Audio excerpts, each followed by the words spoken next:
नमस्ते दोस्तों, जय हिंद। मेरा नाम अनिल और मैं स्वागत करता हूं आपका वाव रिएक्शंस के एक और वीडियो में।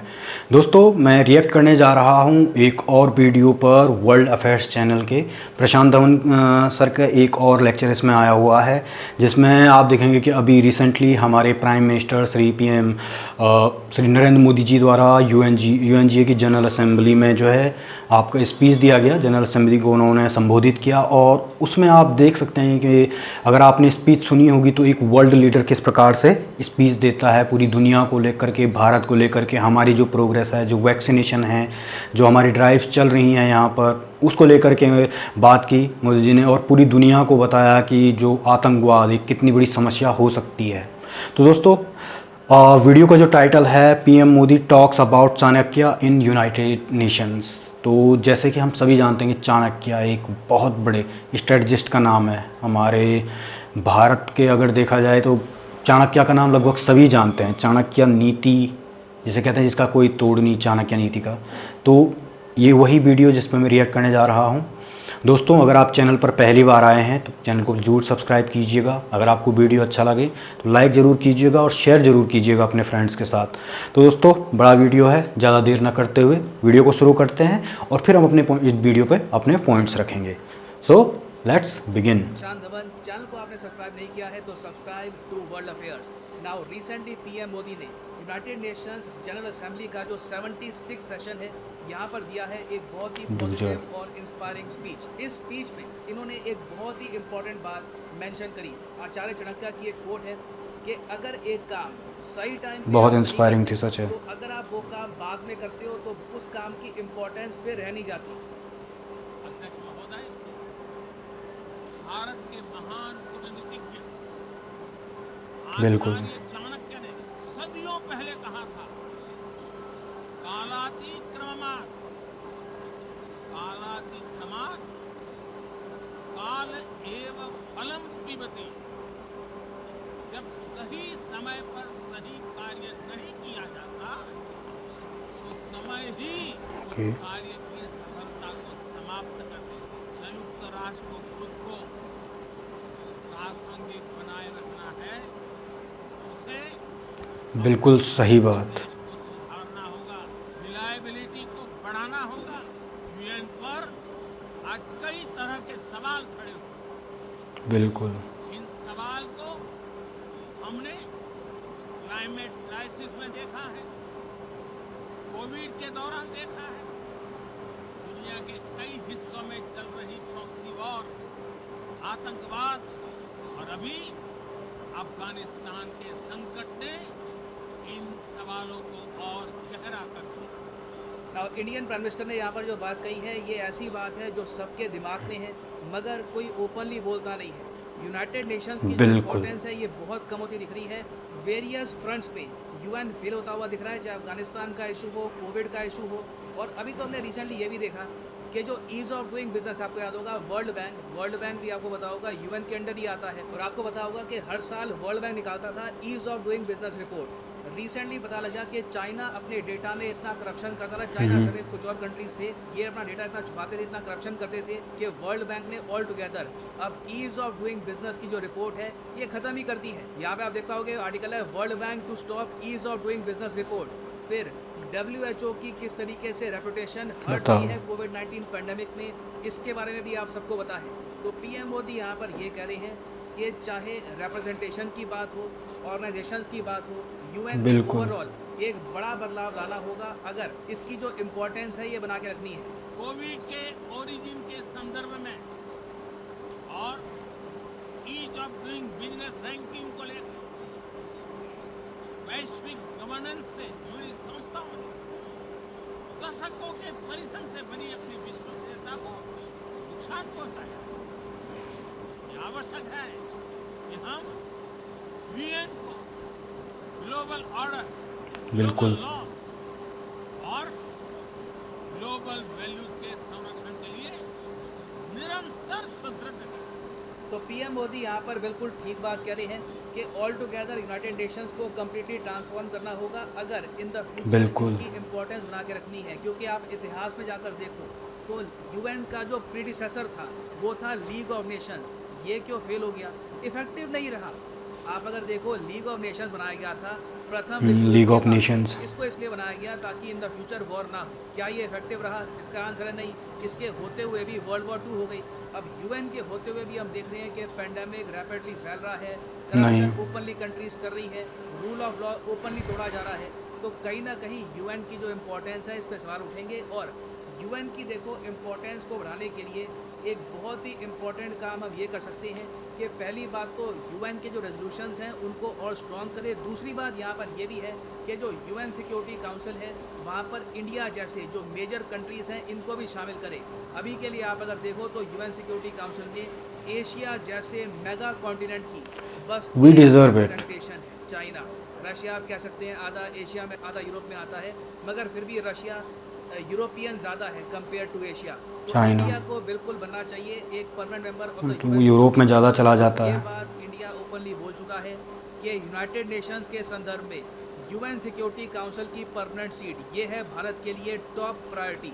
और भारत की जो ओवरऑल इंपॉर्टेंस है ग्लोबल स्टेज पर, इसको हाईलाइट करते हुए पीएम मोदी ने यहाँ पर यही मेंशन किया कि भारत है मदर ऑफ डेमोक्रेसी। जो ये पार्ट है स्पीच का, ये तो डेफिनेटली आपको सुनना चाहिए। मैं उस देश का प्रतिनिधित्व कर रहा हूँ mother of democracy. Mother of democracy का गौरव हासिल, लोकतंत्र की हमारी हजारों वर्षों की महान परंपरा है। इस 15 अगस्त भारत ने अपनी आज़ादी के 75वें साल में प्रवेश किया। हमारी विविधता हमारे सशक्त लोकतंत्र की पहचान है। ये भारत के लोकतंत्र की ताकत है।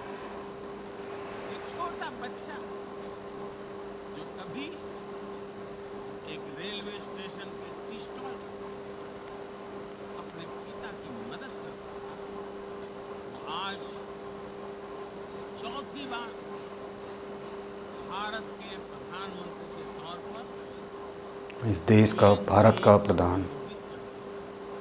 मैं अपने अनुभव से कह रहा हूँ, yes, democracy can deliver. Proud of you Modi जी।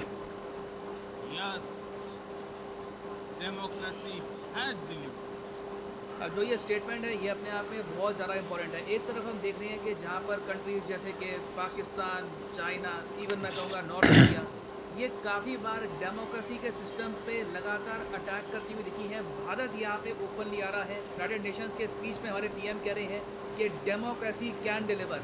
ये जो स्टेटमेंट है ये काफ़ी डिफरेंट है पाकिस्तान की पीएम की स्टेटमेंट से। आपको याद होगा कुछ ही हफ्तों पहले पाकिस्तान के पीएम ने ये कहा था कि जो चाइना का सिस्टम है ये एक बहुत ही अच्छा ऑल्टरनेटिव है, बहुत अच्छा विकल्प है वेस्टर्न डेमोक्रेसी का। तो यहाँ पर आप देख पाओगे सोच में काफ़ी हद तक When इंडिया ने you are under debt, so यही कह सकता है और क्या कह सकता है पाकिस्तान। और हम लोग डेमोक्रेसी रहेंगे और डेमोक्रेसी रहकर ही हम इन द फ्यूचर आगे डेवलपमेंट करेंगे।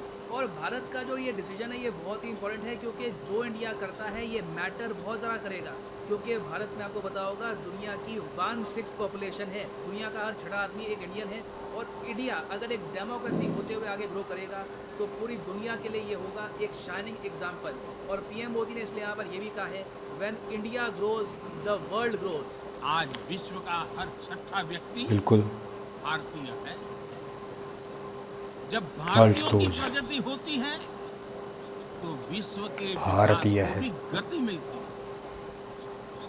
When India grows, the world grows. When India reforms, the world transforms. World grows. Bharat में हो रहे साइंस और टेक्नोलॉजी World आधारित transforms। इनोवेशन विश्व की बहुत मदद कर सकते हैं। और फिर पीएम मोदी ने यहाँ पर बात करी है कोविड-19 की, क्योंकि आपको पता होगा कि इस बार जो यूएनजीए का डिबेट थीम है ये कोविड-19 से रिलेटेड है। ये मैं जो एक्चुअल वेबसाइट है वहाँ पे आपको लिखा, तो यहाँ पर आप देख पाओगे यूनाइटेड नेशंस की वेबसाइट है और यहाँ पर लिखा है कि 2021 में जो थीम है फॉर द जनरल डिबेट ये है कोविड-19 से रिलेटेड। ये वापस दुनिया को Building कैसे resilience defend through करेंगे, रिस्पेक्ट कैसे हम देंगे लोगों के राइट्स को, और यूनाइटेड नेशंस को रिवाइटलाइज कैसे करेंगे। इसलिए आपने देखा होगा पीएम मोदी का जो भी ये स्पीच है ना इन्हीं टॉपिक से रिलेटेड है। अभी कोविड-19 की बात जो क्या हुई है वो मैं आपको बताऊंगा। उसके अलावा यूनाइटेड नेशंस को कैसे रिवाइटलाइज करना है उसकी यहाँ पर बात करी है। इंडियन पीएम ने बाय द वे मैं कहूँगा सबसे बोल्ड तरीके से यहाँ पर कह दिया है कि डेस्परेट नीड है आज के समय यूएन को ओवरऑल चेंज करने की। तो अब हम देखते हैं कि पीएम मोदी ने कोविड-19 के बारे में यहाँ पर क्या कहा है। तो ये आपके सामने स्टेटमेंट है इंडियन पीएम की। उन्होंने यहाँ पर ये कहा है कि मैं दुनिया को ये इन्फॉर्म कर दूँ कि इंडिया ने बना दी है दुनिया की सबसे पहली DNA कोविड-19 वैक्सीन। ये ऑफ कोर्स यहाँ पर बात कर रहे हैं ज़ाइकोव-डी वैक्सीन की। यहाँ पे आप देख पाओगे world's first DNA vaccine for कोविड-19। रिसेंटली इमरजेंसी यूज़ के लिए इसको अप्रूवल मिल चुकी है भारत में from the drugs controller general of India. और इसके अलावा भारत बहुत ही जल्द एक नेज़ल वैक्सीन भी प्रोड्यूस करेगा। और देखो वैक्सीन के मामले में वापस भारत इन द फ्यूचर आप देखोगे एक बहुत ही क्रिटिकल रोल प्ले करेगा ग्लोबल सप्लाई चेन में। जो बाइडन ऑलरेडी कह चुके हैं कि जो क्वाड देश हैं ऑस्ट्रेलिया, यूएस, जापान, इंडिया, ये सब मिलकर भारत में ही प्रोड्यूस करने वाले हैं 100 करोड़ वैक्सीन। 1 बिलियन वैक्सीन उन्होंने ये कहा है कि इंडिया में ही ये प्रोड्यूस करेंगे। और ये जो वैक्सीन हैं ये डोनेट की जाएगी free of cost Indo Pacific countries को। और इसके लिए जो क्वाड देश हैं इन्होंने एक डैशबोर्ड भी निकाला है, एक वेबसाइट है। आप अगर आप गूगल करोगे ना quad covid response in Indo Pacific region, तो आपको ये वेबसाइट मिल जाएगी। यहाँ पर बताया गया है कि किस कंट्री की क्या कमिटमेंट है, यहाँ पर टोटल कितनी वैक्सीन्स अभी डिलीवर कर दी जा चुकी है और इन द फ्यूचर टारगेट यहाँ पर क्या है। तो आने वाले 1 से लेकर 1.5 साल में भारत की भूमिका इस पैंडेमिक से दुनिया को निवारण दिलाने में होने वाली है एब्सोल्युटली क्रिटिकल। उसके अलावा आप अगर देखो तो जो एनवायरनमेंट का एस्पेक्ट है वहाँ पर भी इंडिया कंट्रीब्यूट कर रहा है। इंडिया अकेला मेजर कंट्री आज के समय जो प्रॉपर तरीके से क्लाइमेट चेंज के जो सारे गोल्स हैं उनको फॉलो कर रहा है। तो ओवरऑल आप अगर देखें तो एक बहुत अच्छा स्पीच था। पीएम मोदी ने यहाँ पर भारत की जो इम्पोर्टेंस है इसको मेंशन किया है। कोविड-19 के लिए जेन्युइनली हम क्या कर रहे हैं एक्चुअली आप अगर देखो तो दुनिया में आज के समय गिनती के देश हैं जो कोविड-19 से दुनिया को बचाने में जेन्युइनली कंट्रीब्यूट कर रहे हैं। उनमें से एक हमारा प्यारा भारत है। तो we should all feel proud कि हम लोग आज के समय दुनिया की हेल्प कर रहे हैं। वैक्सीन है या वैक्सीन बना रहे हैं। ओके सो गाइस, तो काफ़ी अच्छा इन्फॉर्मेटिव वीडियो था। और जैसे कि मोदी जी ने यूएनजीए में जो कहा जनरल असेंबली में, बिल्कुल सही कहा कि यूएन की जो होने पे उस पर क्वेश्चन उठने लगे हैं, बहुत समय से उठने लगे हैं और अब तो बनता भी है। अगर यूएन रिफॉर्म नहीं होता है तो मुझे डर है कि यूएन का हाल भी लीग ऑफ नेशन जैसा ही होने वाला है। क्योंकि चाइना वर्ल्ड बैंक के साथ भी वो कर रहा है, उसने फोर्जरी की है और पूरी दुनिया में जिस तरीके से कर रहा है सेम हिटलर। आज अगर आप देखोगे तो वेस्टर्न डेमोक्रेसी में जो हिटलर का बाकी लीडर्स को नाम दिया जाता है, मगर चाइना का एक्चुअल जो है कि न तो डेमोक्रेसी है, एक्चुअली में डेमोक्रेसी के लिए ख़तरा है। और यहाँ पर देखा जाए तो चाइना का इन्फ्लुएंस किन कंट्रीज़ पे है, जिसको उसने लोन दिया और बाद में वही लोग उसके लोन के तले दब गए।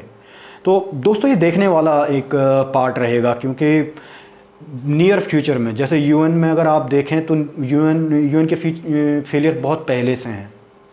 यूएन के होते हुए जो है अफ़गानिस्तान में इतना बड़ा कांड हुआ, अफ्रीका पूरा का पूरा आज भी अनस्टेबल है, जहाँ कहाँ देखिए आतंकवादी, पूरा का पूरा मिडिल ईस्ट इतना ज़्यादा अनस्टेबल रहा। और रिसेंटली में अगर आप देखें तो दुनिया इतने लंबे समय के बाद जो हमने कभी सोचा नहीं था, हमने घरों में पैक होना पड़ेगा, पिछले 2 सालों से दुनिया एकदम पूरी की पूरी बदल गई है। और सिर्फ एक कारण, और वो है चाइना। और उसके पीछे उसको ना रोकने वाला कारण क्या है? यूएन। हम जानते हैं कि जानते हुए भी पहले इस बीमारी को नहीं बताया गया, फिर ये जो है इन्होंने कहा एपिडेमिक है जी, अभी कोई वो नहीं है, और पूरी दुनिया में चाइना से वो हुआ। अगर आप देखें जैसे आज पूरी की पूरी दुनिया जो डेटा है वो सामने रखती है कि हमारे देश में ये फैटलिटीज़ हैं, हमारे देश में इतने लोगों ने वैक्सीनेशन हुआ है। चाइना का जो मन आ रहा है, जो मर्जी आ रहा है, वो उस टाइप से करता है।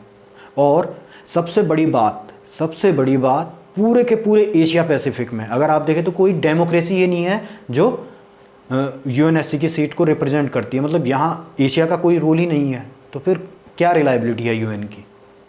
और उसके अलावा जैसे अगर आप देख रहे थे तो इसमें आर्टिकल में कहा गया कि पाकिस्तान जो है कह रहा है चाइना से कि वेस्ट का जो है अल्टरनेट हो सकता है। पाकिस्तान यही कहेगा और क्या कह सकता है भाई? आदमी जिस बढ़िया से उधार लेके बैठा हुआ हो उसकी गाली तो देगा नहीं उस सामने ताकि वो बढ़िया बंद कर दे। तो पाकिस्तान का चलना ही ऐसे है। आप मान लीजिए, मुझे ये डर है कि पाकिस्तान का भविष्य है या नहीं है, क्योंकि पाकिस्तान का भविष्य अफ़गानिस्तान ज़रूर है, उसके बाद का क्या है मुझे नहीं पता। क्योंकि हम कैसे भी हों, हम हमेशा ये चाहते हैं मेरा पड़ोसी अच्छा होना चाहिए भाई, कभी लड़ाई झगड़ा ना हो, पड़ोस में शांति बनी रहे। जैसे मेरे घर में शांति बनी रही वैसे ही मेरे पड़ोस में भी शांति बनी रहे, क्योंकि पड़ोस में अगर हल्ला होगा तो वो मेरे घर भी तो आएगा। मैं 1 हफ्ते उसे रोक सकता हूँ, 1 महीने रोक सकता हूँ, मगर अगर पड़ोस पूरा का पूरा अनस्टेबल हो गया तो मेरा घर कैसे शांत रहेगा। तो वही पाकिस्तान के साथ में होना है। अमेरिका आया, अमेरिका ने कोशिश की कि शांति बनी रहे, 20 साल तक शांत रहा। अमेरिका ने पैसे दिए तो पाकिस्तान अमेरिका को वो कर रहा था, अब चाइना दे रहा है तो वो चाइना को करेगा। बस सबसे बड़ी बात है कि कल कोई नहीं देगा, रशिया कहीं पैसा देने से रहा, और कौन है फिर बचता। यूरोपियन यूनियन देख चुका है पाकिस्तान को क्या पाकिस्तान है। और इस साल का जो यूएन में जो सेशन हुआ था, वो सेशन था एक्चुअली में कोविड के रिस्पॉन्स को लेकर के, कि कोविड में हम लोगों का क्या रिस्पॉन्स है। तो अगर आप देखेंगे तो बहुत गिनी चुनी कंट्रीज़ हैं जो वैक्सीन बना रही हैं, और सबसे बड़ी बात यह है कि उसमें हमारी कंट्रीज़ भी आती है। और 12 साल से कम उम्र के बच्चे और बच्चों के लिए, ऊपर के बच्चों के लिए, 12 साल से ज़्यादा उम्र के बच्चों के लिए हमने यहाँ पे वैक्सीन बना दी है। तो दुनिया की हम पहली कंट्री बन गए हैं। और मोदी जी, आप महान हैं, भारत प्राउड है आपको, लेकिन भारत को गर्व है आप पे, मैं ये कह सकता हूँ। क्योंकि इस पेंडेमिक को जिस तरह से हमने संभाला है, हमने बहुत सारे लोगों को खोया है, बहुत दुखद है, मगर हमारी जो आबादी है, उस आबादी के बाद भी हमने इतना सस्टेन किया, हमारे बिज़नेस को, हमारी इकोनॉमीज़ को इतना हिट होने के बाद भी, इसके लिए आपको सल्यूट है सर। और मैं यही कह सकता हूँ कि ये जो वैक्सीनेशन है, जिस तरीके से हम ड्राइव कर रहे हैं, आज अप्रॉक्स 90 करोड़ लोगों को जो है वैक्सीन भारत में लग चुकी है। और जो हमारा टारगेट है, यकीन मानिए हम उस टारगेट को बहुत जल्दी टच करेंगे। और इसके अलावा जो सबसे मेन पॉइंट, जो चाणक्य की बात, जो इसका टाइटल था कि काम अगर वक्त पे ना किया गया हो, वक्त के बाद किया गया हो, तो उस काम की कोई वैल्यू नहीं है। तो यही सवाल आज यूएन पे आ जाता है। अगर यूएन आज तैयार नहीं है रिफॉर्म के लिए, तो यकीन मानिए यूएन का हाल लीग ऑफ नेशंस वाला होने वाला है। कोई भी नहीं बचा पाएगा यूएन को, क्योंकि आप मोनोपोली में कब तक वो करेंगे। दुनिया के बाकी देश भी डेवलप बहुत तेज़ी से हो रहे हैं, दुनिया की आबादी बढ़ रही है, इतने देशों में अनस्टेबिलिटी बढ़ रही है। इस सब को कंट्रोल करने के लिए आपको थोड़ा स्ट्रिक्ट होना पड़ेगा। आपकी यहाँ पे जगह होनी चाहिए। आपने 5 खिलाड़ी बैठा रखे हैं सालों साल से, ना वो खिलाड़ी रिटायर होते हैं, ना वो खिलाड़ी चेंज होते हैं। और वो खिलाड़ी ऐसे हैं, वो सिर्फ अपना सोच रहे हैं, बाकी दुनिया का क्या। और उसमें आपने डेमोक्रेसी के नाम पर क्या है। एशिया इतना बड़ा कॉन्टिनेंट होने के बाद भी एशिया से एक डेमोक्रेसी का UNSC में ना होना, सिक्योरिटी काउंसिल में ना होना, एक बहुत बड़ा सवाल है। तो मैं आशा करता हूँ कि वैसे तो यूएन ने सुनना नहीं है, कभी सुना ही नहीं है, तो बहरा ही है मुझे लगता है यूएन। बट अगर सुन ले तो इट्स टाइम, अब ये ज़रूरत है। इस समय जो है प्रेसिडेंट भी जो है मालदीव से हैं, वाइस प्रेसिडेंट शायद, वाइस प्रेसिडेंट जो है वहाँ पे हैं। तो एक काफ़ी बड़ा एशिया में अगर आप देखा जाए तो आज भारत वैक्सीन बना रहा है और दे रहा है। इसके अलावा जो क्वाड अभी हमारा बना हुआ है, क्वाड ग्रुप, इसमें ऑस्ट्रेलिया, US, इंडिया और जापान है, इसने भी जो है कोविड के रिस्पॉन्स को लेकर के कुछ प्लेस किए हैं इंडो पैसिफिक रीजन के लिए। एक काफ़ी बड़ा रीजन आ जाता है हमारा। उसमें अगर आप देखें तो कुछ टारगेट सेटल किए गए हैं। मैं आपको इसके सामने एक स्क्रीनशॉट लगा दे रहा हूँ, आप देख सकते हैं कि कितना हो गया है। 20 मिलियन अप्रॉक्स जो है दे दिया गया है। इंडिया का अगर आप देखें तो 7.5 मिलियन में अभी आ रहा है। 79 मिलियन वैक्सीन यहाँ पे डिलीवर्ड हो चुकी है। 894 मिलियन की जो है फाइनेंशियल सपोर्ट भी अगर आप कहें तो दिया जा चुका है इस पर ऑलरेडी। तो एक काफ़ी अच्छा रिस्पॉन्स जा रहा है। तो दोस्तों, चाणक्य मैं मानता हूँ कि जो मोदी जी ने जो एक स्पीच दी है, it's a world leader speech, दुनिया को कैसे बेहतर किया जा सकता है। आशा करता हूँ इस पर यूएन ज़रूर सोचेगा। मिलते हैं जल्द ही एक नई वीडियो के साथ में। अगर आपने वीडियो यहाँ तक देखा है और ये वीडियो आपको अच्छा लगा हो तो लाइक ज़रूर कीजिएगा, शेयर कीजिए। मिलते हैं एक नई वीडियो के साथ, तब तक के लिए नमस्कार, जय हिंद।